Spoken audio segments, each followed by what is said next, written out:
Yun pala, gagamitin lang para sa greenwashing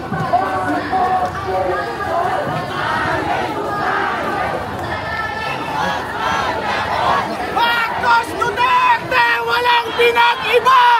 Parehong magnanakaw, managutin sila ng pinag-iba! Kay Cara David muna ha, tsaka na kayo. Pwede magmura sa vlog ko. Ano? Kurakot, mamatay na. Cara David, sana magkatotoo yung wish mo. Hello. Mga kurakot. So ngayon pwede po magmura sa vlog ko. This is for everyone. Sobrang daming tao ngayon sa Luneta Park. Nagkakaisa ang mga Pilipino. Hello! So bakit kayo nandito? Gusto namin matupad yung wish ni Cara David. Ah, yeah! Happy birthday po, Miss Cara David. Yeah! Yeah. Sino ba unang mauuna dapat? Maggie. Charot. Charot. Nice meeting you po. Yeah. Happy to see you. Oo, super warm. Bye-bye, ingat.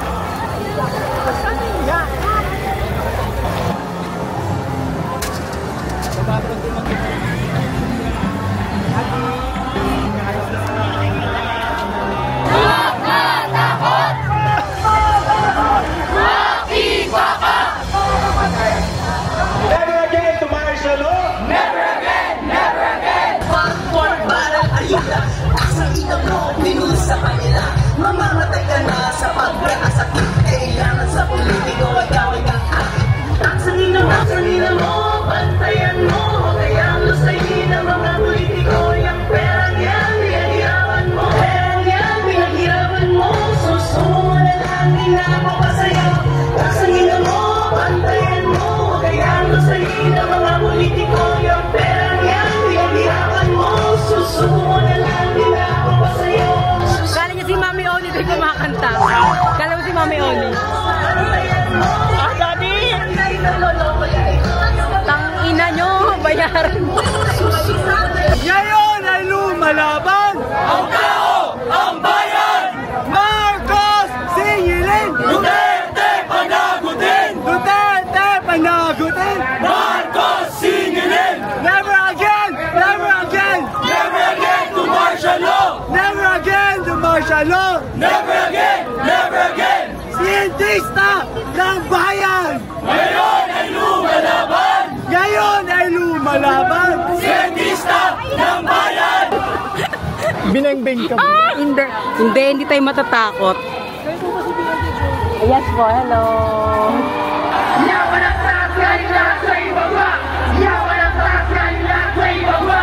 Yaman ang taas galing lahat sa ibaba. Iyong ama, di ka ba natuturuan ng tatauhan ng pera ng tauhan? Pinagtulungan, kinuha ng mga gulong sa yaman.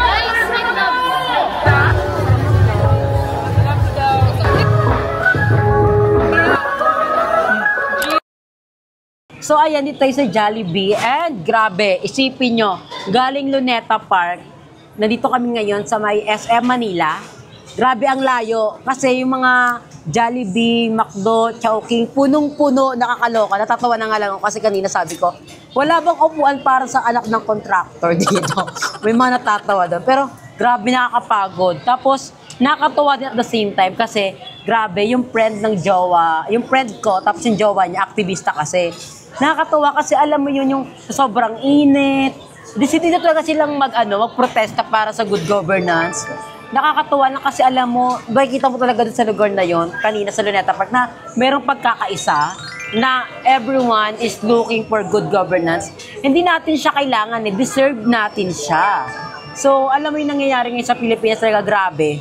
Kaya napapunta rin talaga ako doon kasi gusto ko rin ma-enlighten talaga kung ano ba talagang pinaglalaban ng mga Pilipino. Kung gaano tayo ka-greedy sa good governance talaga. Kaya nakakatuwa lang na may mga ganung nangyayari. Tsaka, masaya siya kasi makikita mo talaga na hindi tayo Pilipino lang eh. Lahat kasi tayo nagbabayad ng tax, lahat tayo napapakinabangan ng Pilipinas. So parang deserve din natin ng magandang buhay, magandang pamumuhay. And ito naman kasing mga contractor na to, yung mga nasa gobyerno, mga nasa dyan sa Malacanang, grabe din ang pangungura ko talaga. Grabe gamitin ang pera ng bayan. Magtataka ka din kasi sa buhay na meron sila, sobrang rangya. Eh, hindi naman ganun kalaki ang sahod ng mga nasa politics, di ba, Joby? Tsaka parang malabo na ganun yung ma-achieve nila. Doon mo talaga masasabi na merong katsyong talaga, may mga nananakaw. Kaya, na. Sorry kung magbumura ako dito, pero feel ko naman deserve naman nila magmura ako na Joby. Nakakatuwa din yung jowa mo, no? Nakakain nilang kumain, pas yung kinakain nila sa init ng araw. Hindi naman sa nagiging kadiri, ganun. Natutuwa ko, grabe yung dedication nila. Kahit mainit, hindi lang iniintay yung init. Di ba? Ang galing lang.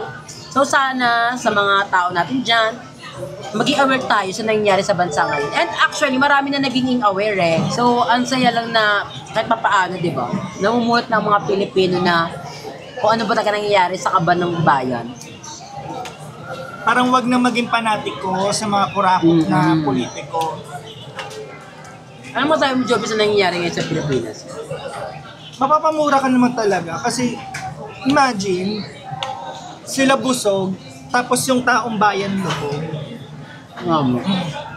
Iba yung rangya na meron sila. It's not, parang dapat then mahinulang. Kailangan maging mulat na talaga. Kailangan na talagang tumindig. Ang galing lang, no? Ang dami, more on kabataan talaga, no? Yes. More on kabataan. Tsaka mga taga-UP, ano ba mga school man nandun? Marami may, iba't iba eh. Pero mostly yan, nandun talaga mga taga-UP. UP Diliman. Pero iba't ibang kasi sila, iba't ibang sector eh. May youth sector, may kabataan party list, anak bayan, Gabriela, halo-halo yun nandun lahat. Iisa lang din yung pinaglalaban. Ayun. Transparency, anti-corruption. Ang galing talaga, no? Kaya- Nakakatuwa. Kaya sa mga kabataan natin dyan, nakaka-happy na namula talaga sila. Kasi dapat hindi naman uso yung ganyan, no? Parang dead ma lang. Ngayon talaga kasi nakita mo na yung parang panggagago talaga, no? Saka enough na yung maging panatiko ng mga trapo. Saka yung iba kasi, nagiging na sila eh. Parang naging bare minimum enjoyers sila. Na makita lang nilang may nagawa, na yun lang yun. Enjoyer na sila, nagiging panatiko na. Hindi dapat. Kasi we deserve better. Yes. Tsaka, feel ko talaga, mayaman ng Pilipinas. Sobrang laki ba naman ang tax ng kinakalta sa mga Pilipino? Diba? Billion ang ninanakaw sa atin. Isipin mo kung yung billion na yun, hindi ninakaw. Pinanggawa ng mga sa flood control, sa mga Grabe, feel ko talaga unlad ng Pilipinas. Unlad talaga kung gano'ng kalaki yung tax natin. Diba? Exactly. Tama na yung pag-idolize dun sa mga politiko na pag may mga every project, parang utang na loob pa natin sa kanila. Minsan mas malaki pa yung logo, yung pagmumukha nila kaysa dun sa logo ng city. Diba nga? Matamaan na matamaan. Saka isipin nyo, huwag kayo magpasalamat sa mga nagtatrabaho ng ganyan kasi kailangan talaga na gawin yun. Saka yung mga pera na yun, yung pinagawa dun is budget ng bayan. Hindi nila mismo pera yun. Dati ganyan din na sa utak ko. Kala ko yung mga mayor, yung mga nagpapagawa ng ganyan, kala ko pera nila yun. Hindi ko lang na-realize na pera pala natin yun. Tapos enough na rin yung konting picture lang para lang masabing may nagawa. Pero hindi naman talaga ginawa eh. Parang nag-picture lang. Parang picture na sa wala na. Alis na. Konting lang, bigay lang ng instructions, gano'n, picture, ganyan, turo-turo doon, then wala na. Wala. Alis na agad. Kung na-picture na okay na, pa-upload. Higa na ulit. Basta wag tayong mag-enjoy sa bare minimum na binibigay nila kasi we deserve better. Deserve natin yun. Kaya maging matalino tayong Pilipino talaga. Sa paparating na eleksyon, huwag tayo maging bulag-bulagan sa mga matatamis na litsa. Kailangan natin ng transparency. Saka bumoto tayo ng tama. Saka wag sila matuwa sa binibigyan lang sila ng 500 as ayuda. Oh my God, very wrong. Uso pala talaga yun, no? Yung abot ng pera, no? Binaha kayo, tapos bibigyan lang kayo ng 500. Oh my God. Saka isipin mo, ang dami namamatay sa mga ganyan, sa mga baha. Maraming buhay na perwisyo na dapat hindi natin nararanasan eh. Kung maayos talaga yung sa nakakapakti talaga yung mga nasa government ngayon. Saka, wag masana, di naman pero wag sana masanay ang mga tao na nakadepende lagi sa ayuda ng mga politiko. Kasi maraming ibang way para matulungan, yung lalo-lalo na yung sa laylayan. Kasi ang medyo kasi kailangan din ma-enlighten yung mga ibang tao na ito yung pinaka-the best way to help those people, especially sa mga nasa laylayan na may paraan para maangat din yung buhay nila nang hindi nakadepende sa ayuda monthly. Like for example, bigyan ka lang ng grocery pag may bagyo. Tapos yung laman ng grocery, isang noodles, isang lata ng sardinas, isang kilong bigas or 3 kilo. Tapos may kasama pa ng picture ng... May kasama pang picture ng mga trapong politiko. My God! Parang ang nangyari, utang na loob natin sa kanila yung binigay nila. Hindi ano yun na parang wag din tayong maging dependent sa sinasabi ng makontento tayo sa ginagawa nila, at least kumikilos. No. Hinalal natin sila just to serve better. Kasi sila ang nag-hold ng budget and taxes ng bayan. Yes, bumoto ng tama yung mga aktivist at rallies na ngayon. Kaya sila nagiging boses ng ibang tao kasi ayaw na nilang mangyari yun in the future. Kung paulit-ulit lang hindi tayo nakikinig sa mga hinaing ng ibang tao, well, hanggang sa kaapu-apuhan nyo, mararanasan nila yung hirap na nararanasan natin ngayon. At di lang yung triple yung mararanasan nila. Pero at least talaga ngayon yung mga Pilipino na mulat na talaga sa nangyayari, no? Sobrang mulat. Parang dati. Oo nga, eh. Sobrang mulat talaga sila. Malaki din talaga na tulong ng social media, no? Kasi dati hindi rin kasi uso social media, eh. Naharangan. Pero may mga iba din, mga fake news peddlers. Yun nga. Kaya, baging matalino tayong mamamayan, huwag tayong maniwala sa kung anong nakikita natin. Make sure natin yung nakita natin, nabasa natin na article is legit. Galing talaga sa legit source. Kasi may uso na kasi yung mga ganyan din, no? At huwag rin kayo maniwala sa sinasabi ng bias sa media. No. Kung sa tingin nyo bias sa media, then find another legit source. Ganun lang yun.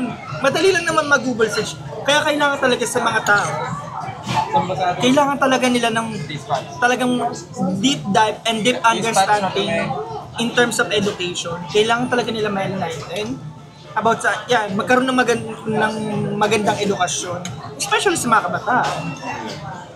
Well, isa ngayon kasi mga kabataan, inform na talaga and aware sa mga social issues. Kasi kaya nila kinakalampag ang government dahil ang nila, ayaw nilang mangyari yung nararanasan nila ngayon in the future sa magiging anak o kapu-apo nila. In the next generation, maraming ganyan. Hindi dahil sa parang yung parang sutil ang mga entitled mga kabataan, ganyan, kasi panay rally dito. No, nagiging boses lang sila ng mga taong hindi makapag-voice out. Ang dapat pakinggan talaga. So, yun lang yung chika natin for today. Nakakatawa lang kasi first rally, rally ba yung kay Lenny? Yung mga rally ba? Hindi mga rally. Focus yun. Campaign rally. Campaign rally, pero focus siya. Pero ito kasi iba to eh. Rally talaga siya kasi parang dalawang segment sinabay. Supposedly talaga siya for yung commemoration of martial law. Kasi ngayon nag-start yung martial law na yun. Parang 53rd anniversary na siya. And since dahil pumutok yung flood control project and issues, sinabay siya para at least naging mas malaki. Nakakatuwa din talaga. Ang grabe talaga yung dedication nila, no? Tsaka yung mga nakikita niyo mga bandera ba tawag sa mga ganon? Mga flags. Grabe, pera po nila yun. Pera po ng mga nagrarally mga placard, pera nila yun. Walang galing sa government dun. Eh, ang galing na parang, grabe. Pati mapagkain din ng pastil. May iba't ibang yun eh. Like, may mga youth, may mga organizations kasi na nag-aambagan sila para kunwari, pag meron silang mobilizations na kailangan puntahan, ganyan, makapag-voice out, makapag-sabi ng hinaing. Siyempre, kailangan pa rin naman talaga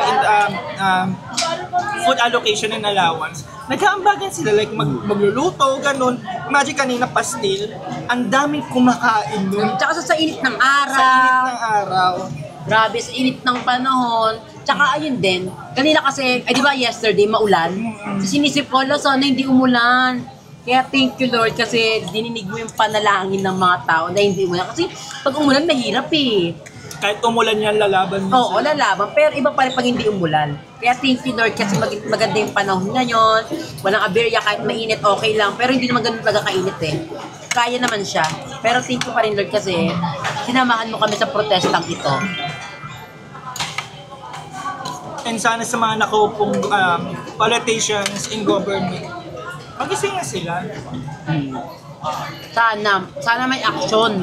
Huwag na sila magturuan, ganyan. Gising na. Dapat may managot. Dapat may makulong. Dapat may masunog.